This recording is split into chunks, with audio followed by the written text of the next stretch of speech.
The following story has been brought to you by StoriesToInspire.org. There was a fellow that was a Rebbe for many years in California. A fantastic Rebbe. One of those Rebbeim who made a tremendous impact on his students. And he taught in a day school, a school that actually had boys and girls together. And he was beloved. And eventually him and his family relocated to a different state, where he continued his Arbatzas HaTorah. He continued to be a master educator. And everyone in town loved him. He was a talented, amazing, wonderful person. His family got larger, and the expenses increased. Children to send to high school, tuitions, seminaries, weddings looming. And he was always concerned. He barely was making it at that point. What's going to be when the expenses just go through the roof? And one day, a friend of his approached him, a very wealthy friend, and he said to him, I work in the nursing home space, and I'm about to open a new nursing home.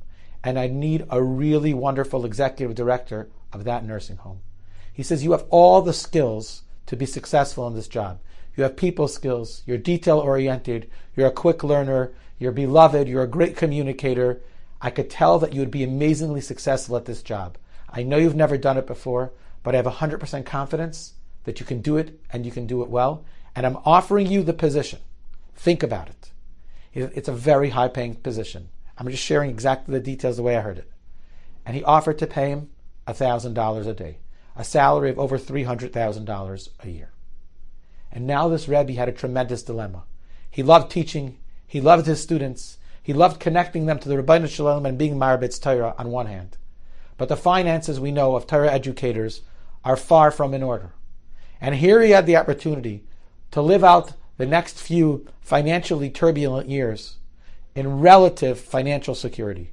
What should he do? No one could ever fault him for not trying because he gave many, many years to his students. And he came home that evening and he talked to his wife and he says, what should I do? On one hand, I really want to continue teaching. I love it and I'm a great teacher and I'm very successful and I know it. On the other hand, there's a lot of expenses coming up. We have no way to pay them. As it is, we're struggling now. This is really an opportunity to have parnasa berevach, to have a livelihood that's comfortable and really will free us to be able to live anxiety-free. What should I do? Back and forth. And initially they both said, we're not doing it. You can't give up your job as a Rebbe. There's no price tag that could be placed on the importance and the precious position of a Rebbe.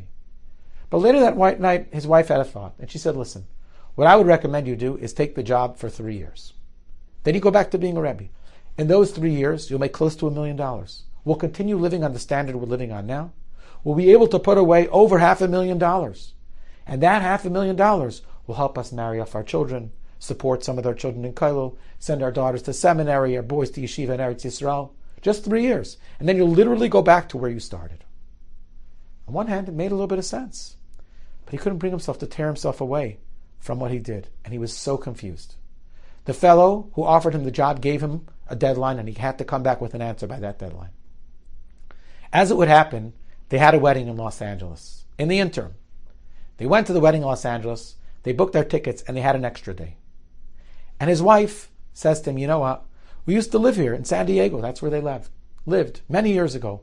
It would be so nice to go back to San Diego. We haven't been there in so many years. To see the community. You were so beloved there. Everyone loved you and everyone connected with you. I'm sure many of the students are older. Their families are there. Everyone will love to see us. Come, let's drive to San Diego. And he thought it was a great idea.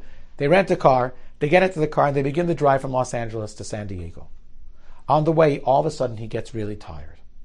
So he pulls over into a rest area, and in the rest area, there's a Starbucks. And he goes into the Starbucks, and he walks up to the barista, and he says, I'd like to order a black coffee. And the barista looks at him and says, no problem. And while she's preparing the coffee, she looks at him and she says, you're a rabbi, no? He says, I am a rabbi. How can I help you? So she says, I'm Jewish. I'm not religious, I'm not observant, but I'm Jewish. And I want you to know something. I'm engaged. My fiance is a Jew as well. And we're really disconnected, and we need a rabbi to officiate. Can you recommend a rabbi that can officiate? He begins to talk to her. It's an interesting conversation, intriguing that a Starbucks barista is Jewish and that she's looking for someone to officiate. And they talk for a little bit, and she shares and she says, I want you to know something. Even though I'm disconnected from my roots, and I'm really not observant, but you should know that I did go to a Jewish day school. And when I was in day school, I had an amazing rabbi as a teacher. And he shared with us the importance of marrying a Jew, and he made every kid in the class promise that they would marry a Jew. I was a young girl then, but I never forgot my promise. And I never dated non-Jews. And look, it worked, because now I'm engaged to a nice Jewish guy, and we're going to get married, and that's why, Rabbi, we need somebody to officiate. The rabbi hears this, and he turns white in the face. And he says to the girl, who was the rabbi? What's your name? She shares her last name. And he gets even whiter. Who was your teacher that told you that had you make the promise?